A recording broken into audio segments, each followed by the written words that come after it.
For the next portion of our recording, we're going to look at the default site population within the site calendar for volunteers within the volunteer community. So first off, I'm going to click on the site calendar tab on the navigation bar. And right now I'm logged in as Carolee Taylor, who is a volunteer at Evansville Central Library in Evansville, Indiana. And for Carolee, this is the only location that she volunteers at, and so that's why you'll see within the drop-down menu, this is the only location that populates for her. Now we do have the search box here above the location so that volunteers can also search for locations that they're not necessarily volunteering at the moment.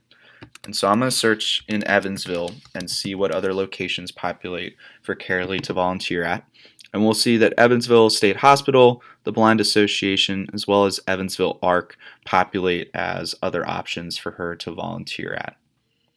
So I'm going to click on the site calendar tab again to reload the page. And now I'm going to click on Evansville Central Library. And now you'll see that the site calendar for the Central Library has populated for the current week of October 6th through 12th, looking at the different shifts here for the week.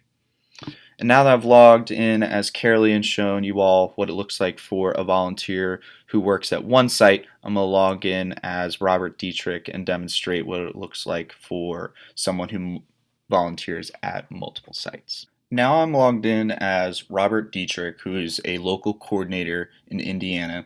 And we're going to demonstrate the default site population for a volunteer that serves at multiple locations.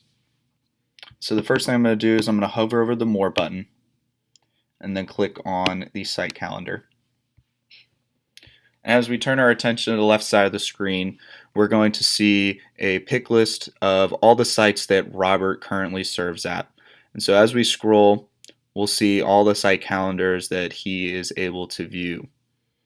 And so I'm going to go ahead for demonstration purposes and click on the Princeton Public Library.